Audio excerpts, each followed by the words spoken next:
Yo, what is up, folks? MTG here with some ninjas with foundations, which means we actually have a pile of Kaitos. In addition to Kaito Bane of Nightmares, which is already doing really, really well in Pioneer and Standard, and blue-black stuff. We also have the new Kaito Cunning Infiltrator from Foundations itself. It's actually the only Foundations card on the deck, but this is, I guess, Foundations Ninjas. And we're taking a look at it in Pioneer today. So playing 6 in total. And Kaito Bane of Nightmares, if you've not seen this card already, it is pretty powerful. It's a 4-mana Planeswalker for loyalty, but you can ninjutsu it. And during your turn, as long as it has one or more loyalty counters, the 3/4 with hexproof. So hey, normally you're going to ninjutsu to play. Your opponent's going to be not going to be able to deal with it because it's hexproof. You've already returned an untapped attack into your hand. It's going to get to hit, and then you get to activate the abilities as you would normally. So +1, you get an emblem with ninjas you control get +1/+1. And this is a plus. That's already like pretty good. 0 Surveil 2, then draw a card for each opponent who lost life this turn. So obviously if you've ninjutsu into play, you can activate for 0, get the Surveil and draw. Neat, cool. And then -2, tap a target creature and put 2 stun counters on it. That's actually maybe the most powerful ability on the card, to be able to disable a bunch of creatures while your opponent's creatures while getting to attack and do stuff. Really, really good, and has, like I said, has been played quite a lot in both Pioneer and in Standard, making waves in different blue-black decks. And we kind of all in on ninjas here today. Kaito Cunning Infiltrator, 1 blue comes down to 3 mounds. You can curve them into each other. It's like kind of cute. Whenever a creature you control is common damage to player, put a loyalty counter on it. +1 gives a creature you control can't be blocked to then draw a card and discard a card. Neat. -2, just make a ninja. And the ultimate, if you get there, the emblem, whenever your player casts a spell, you create a 2/1 blue ninja creature token. Like, hey, generally if you ult it, you win the game. That's typically how Planeswalker ultimates work anyway. But hey, comes down to 3 loyalty, it curves nicely, and yeah, some additional ninja support here. Around that, we have a disruptive blue-black shell with some other ninjas. So at 0, we've got Ornithopter. This is a 0-mana flying creature, so it's evasive, and you can return it to ninjutsu creatures, and you play it for free. That's it. The other ninjas, Thousand Face Shadow, is a blue fly, so again, is a cheap thing to come in, not be able to be blocked, and then return. But if you do ninjutsu it later in the game, it enters the battlefield and creates a copy of another target attacking creature, and then so generally you're going to be copying like one of the ninja lords or other powerful ninjas you control, and you're coming in for quite a lot of damage. And then that ability to copy either with the lords, the Silver Fur Master here, which gives other ninja and rogue creatures +1/+1, also means that these ninjutsu abilities cost less, which is really, really nice. Biting Palm Ninja comes with a menace token on it, and you can remove that to kind of like thought seize your opponent. So you just kind of be super disruptive taking cards out of their hand. Moon Circuit Hacker does combat damage, you just draw a card and then discard a card unless it enters the battlefield this turn. And yeah, all pretty nice, No, that doesn't have to copy a ninja. So we also have things like Flood Pits Drowner here, which is another evasive, like it's not an evasive creature, but it's a really nice one to return. Because again, you can stun your opponent's creatures. This in combination with Kaito's ability to stun means you can really just like tempo your opponent out of the game, which is super, super nice. And then spells wise, oh actually, sorry, one more creature to talk about is Mockingbird. And yeah, again, you can play this as a blue for a 1/1 flyer to then use it later. That's a nice thing about this and the shadow is that, hey, you can play it early and it's fine, and then just use other stuff into play, but later on in the game you get to copy other stuff and it becomes really, really powerful. So Mockingbird, blue X, and then when it enters you can copy a creature on the battlefield with mana value equal to or less than the amount to play it. So if you pay for 2, you can copy the Silver Fur Master. Okay, nice. Pay for 3, it's copy by Palm Ninja. You're gonna copy like ninja creatures, but also again is like very, very low opportunity cost in this deck, like quote unquote free, because you can just play it as a 1-mana 1/1 flyer and attack and ninjutsu something else to play, and then you get to reuse this effect later on, which is really nice. And also like the ability to reuse the abilities is really nice with the Drowner, as I mentioned, being able to just stun stuff down forever. Fatal Push, Thoughtseize, best disruptive black cards in the format, most efficient removal, and the best hand disruption, along with Spell Pierce, just some extra disruption here. And like I said, like you have the Biting Palm Ninja take cards out of your opponent's hands, you got creature interaction with the stun effects, and also kind of being hexproof and be able to like kind of surveil you to the cards that you need is really, really handy. The mana base is very straightforward. We have a couple of Mutafolks in here. These are ninjas, so interact really nicely with Silver Master. You can ninjutsu them out in a pinch. Ideally, that's not what you want to be doing. A Hive Tyrant, Hive the Hive Tyrant is the other mana land in the deck, and then 1 each of Otawara and Takanimi to recur different bits and pieces. There's a Virgin here, but the blue-black lands. There'll be a list in the description, so you don't have to copy this forward, you can just import from there. But hey, I'm going to take this as some best of 1 Pioneer. It's currently still Explorer ranked. They're going to Pioneer Masters next month. yeah, I'm gonna stop calling it Explorer very soon. But that's why I'm not got a sideboard here. There's some really like blue black. You have some of the best options sideboard wise in the format, depending on what your opponent's playing and stuff. The shell seems really solid for best of one. So we're gonna take it for a spin. If you're not ready yet, I would really appreciate it if you subscribe to the channel. If you're enjoying the video, please do like. And hey, if you've got any ideas for the deck list, leave some comments as well. And share it around. All the algorithm stuff helps me out a ton. Blah blah blah. Let's get into some matches. All right, first ninja match here. See what's going on. We have like early disruption, but no real way to get these into play ninjutsu'd. Points on Karuga. The double Thoughtseize is probably pretty good versus any Karuga deck, so I'm going to keep this no matter what. And we'll just see what we lead into. Temple of Triumph. Oh. This could be an interesting one. Let's... Having this on black is fine, I think. I'll just save the life for now, just in case something wild appears over here. Okay, yeah, it just definitely appears like they're in Quintorius combo.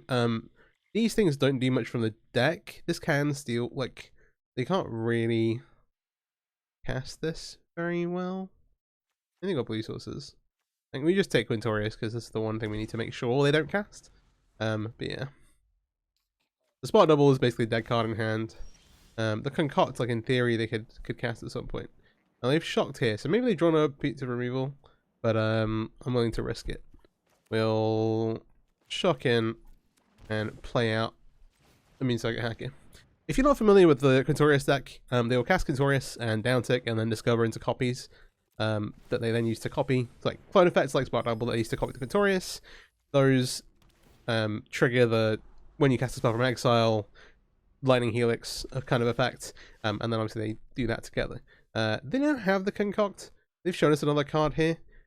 We want to ninjutsu this turn. Like ideally we could get the Kaito into play, but I'm a little like I don't really want them to steal something. The thing is that once they get to 5 mana, they just can top that Quintorius and cast it. So like let's attack. The other thing that the deck will have is that they have Trumpet and Carnosaur, which means letting them get to 6 mana is also bad. So it's not just reliant on the one card. Seeing an extra copy of Thoughtseize is kind of nice. I'm going to get rid of the Fatal Push because it's completely dead here. They can cast this. I guess we may as well do the thing. So let's use one of the Thoughtseizes here. There's going to be basically there's going to be very little winner's opportunity for us to use Thoughtseize. So now I'll get the Mutavault into play because we don't have to worry about that right this second. Mana-wise, so we'll just up the second one of these. So our next turn looks something like return one of these for Kaito. Hopefully start powering our team up. We just want to get this game over as fast as humanly possible. I did not see what they went top or bottom, which isn't great. Well, blue. We're ninjutsuing at full price. Again, this Thoughtseize is going to stay in our hand anyway. And discard a river to one of these, and maybe discard the Thoughtseize, to be honest. So let's go to combat. They have an opportunity to block. We'll then ninjutsu Kaito in for 3. Turn one of these.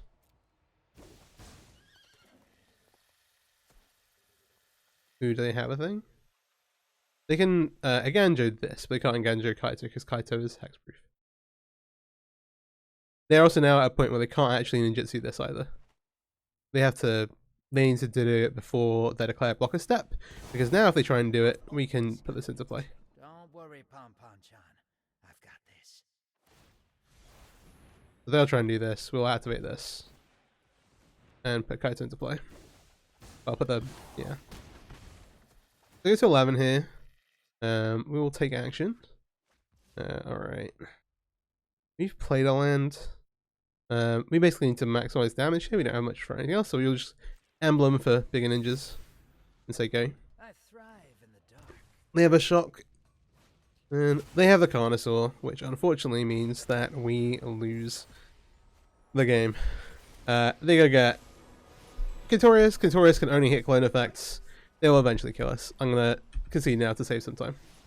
But in this case, release the win or bounce this, and yeah, it'll get there. They get to cast this for free. You see where this is going. Alright. We go again. Someone wise once said you can't Thoughtseize the top of the deck. And unfortunately, that's the situation we found ourselves in. This is an interesting hand. It has one lander, but it has an Ornithopter for free, a Moonsucker Hacker, which gives us a draw in theory. Then it also has Spell Pierce and Fatal Push. It has a bunch of cheap interaction. Limit testing? Yeah, sure. Limit testing. We have a few draws here in theory. So we'll go ahead and I'm going to play one of the 1-drops out. So we have 2 things. It's maybe even better for us to not play this, actually. To leave open Fatal Push or Spell Pierce, depending on what our opponent's doing. Okay. Maybe not. But we'll see.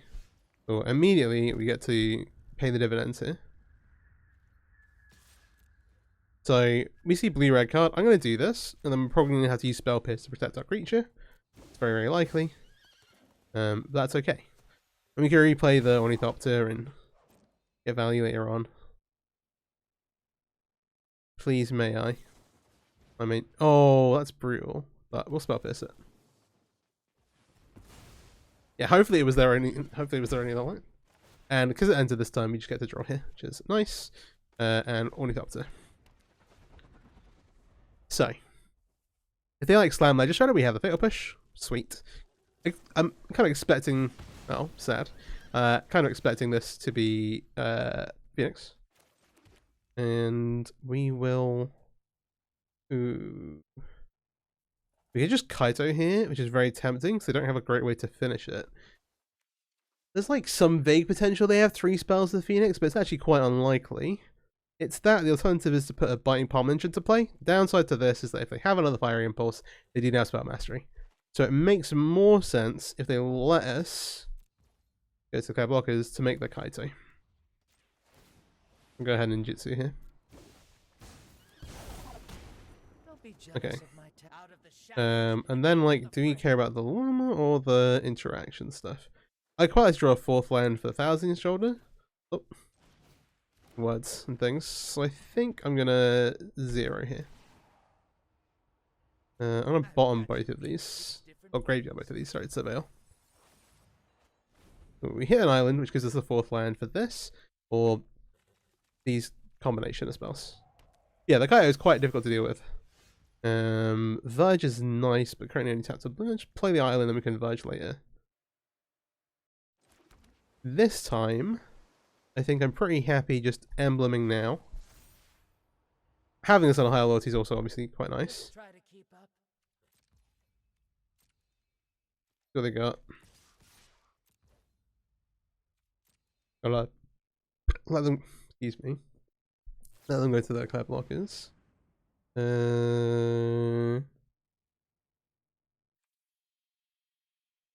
Yeah, it's fine. This is why they're doing it here. Okay, Volcanic Spike tells us actually that this is not Phoenix at all, and this is instead some kind of creativity, most likely deck, or at worst kind of like is a control. I'm still coming in for 4 here.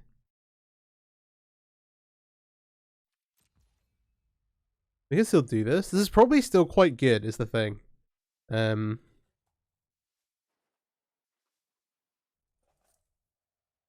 They're on turn 3. Having this for next turn would also be fine. I like the idea of this because it opens the door to us having multiples in play next turn. And I really, really want to see that hand and see what's going on. Take some potential combo stuff away. Alright, they have a Spell Pierce. We'll get rid of the creativity. The Spell Pierce would be really good against the Kaito, except we're not casting the Kaito. So, hey. Yeah, so they didn't have like the tokens in play now, but next turn, like here, they'd be able to go, alright, I'm going to Sekenzin, maybe leave one thing in play, and then untap, go for the creativity for Traxxas. Our turn. Alright, we have a lot going on here, but the unknown card I'm a little scared of. We can kind of choose how we want to play around this. I'm not attacking with, I could even cast this, potentially. Oh, I should have animated Mutavault. This is not as exciting. I'm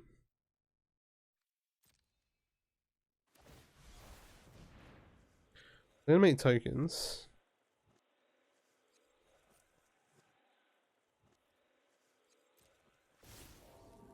Let's see if they block. Blocking stops us ninjutsuing stuff in. And this now lets us like have the Fatal push around. So they have a spell pierce. So you want to kill this on our turn? Yeah, sure.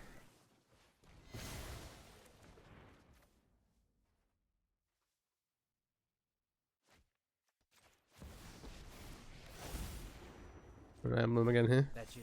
Threaten lethal with a Mutavault, and then also we can cast this animate. We can do some stuff here. Alright. I'm gonna play this slightly better, I think, just in terms of ninjutsu interactions, but hey, that's fine. Yeah, it was just that one turn there with the well, like we could have just like played a creature before combat. We weren't gonna get to ninjutsu or anything really. But hey, these are the Kens and everything worked out. This looks decent. Like slightly on the slower end, but like that's okay. We just had the Fatal push for the disruption. We can kind of deal with that.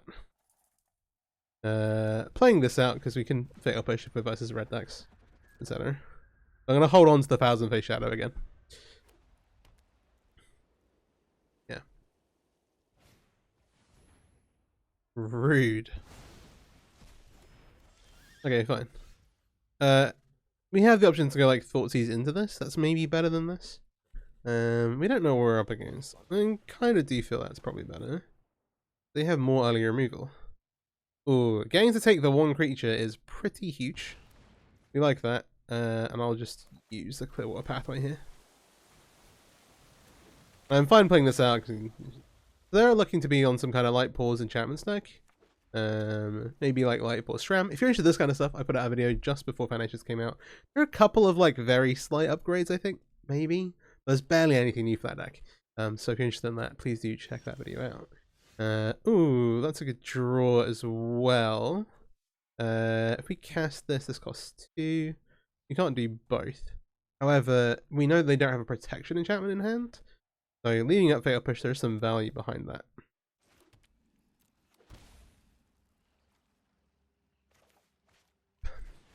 So I'm actually going to cast this normally still.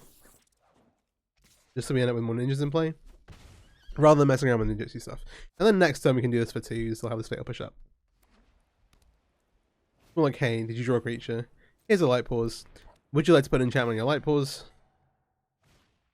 Of course you would. I would like you to not do that. Alright. We'll go ahead and ninjutsu this in for the 1000 Day Shadow. I'll remove the counter, get the visibility, see what else we get. I'll take the Orlick Glitters just because that's the one you can't cast in the graveyard. Orlick Glitters, importantly, also is the one that tutors for removal if they have a Light Pause. They drew into that, but hey. What's that going?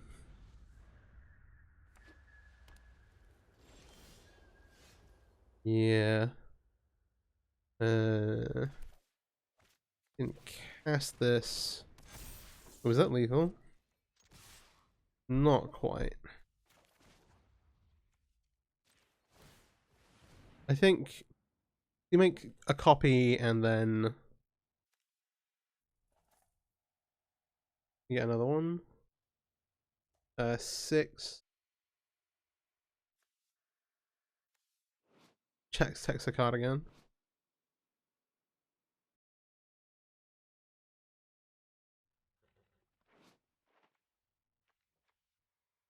No. I'm being dumb here. I'm like, you can do this way around. I will just do this.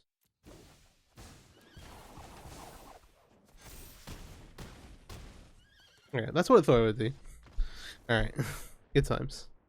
Yeah, it's like this one makes a copy of that one, and then there are 3 Rat Lords, so we get to... Yeah, nice. Good times.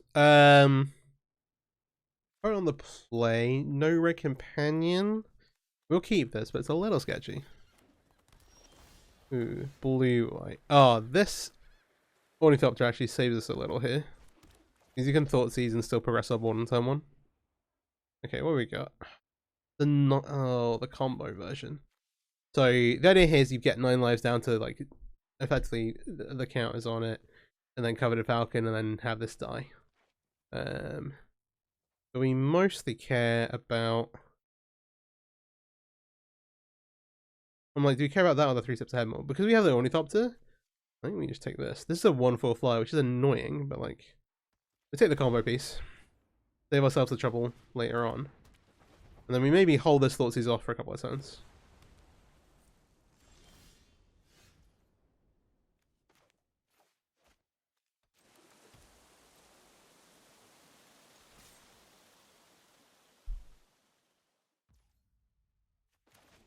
And we ninjutsu.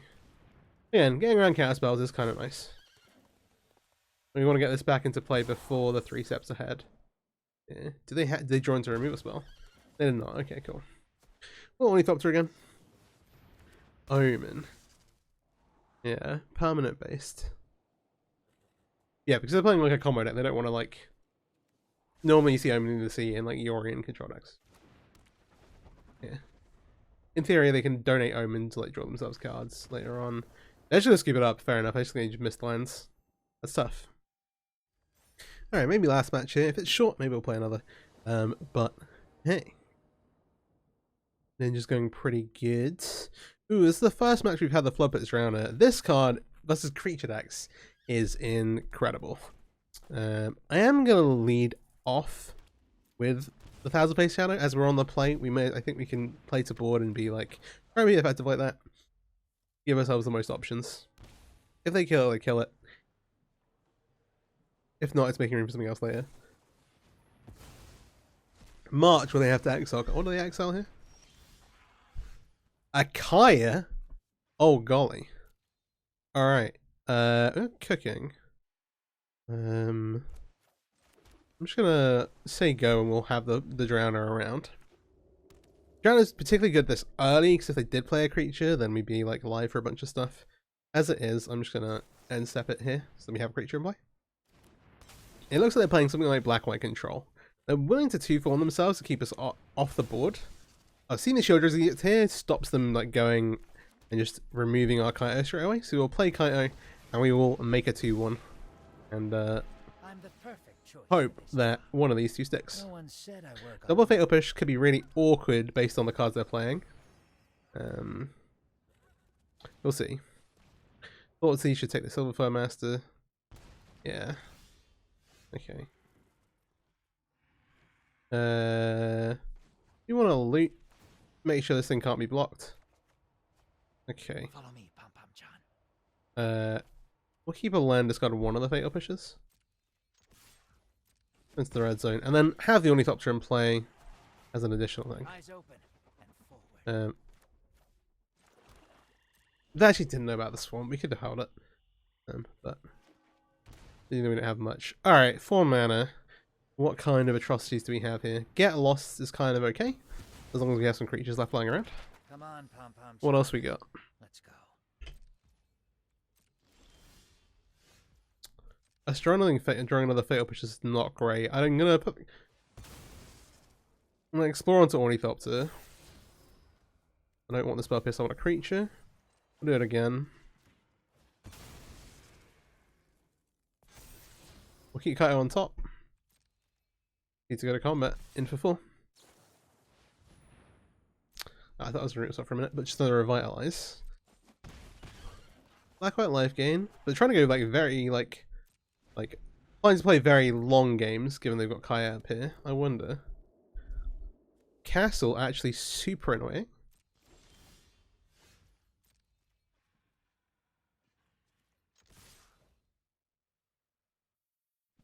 You got a token? You're Wandering Emperor. Wandering Emperor is also annoying. I wonder. I don't know. I can do this before. This happens, right? They have another removal spell? They don't. I think that... I'm not 100% sure. When we put a creature tapped into play, tapped attacking, we can choose what it's attacking. Or we cannot, as it happens. That's still okay, though.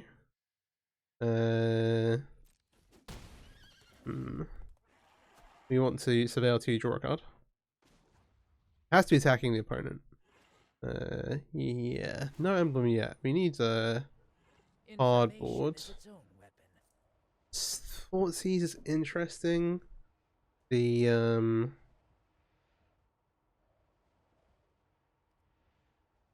yeah, I don't mind drawing into Thoughtseize here.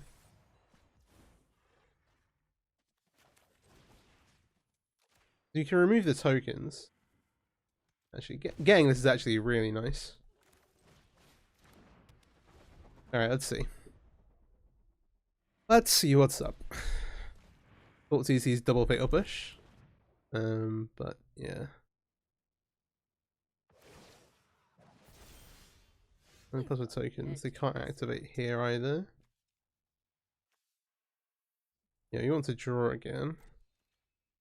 I see some damage to players, isn't it?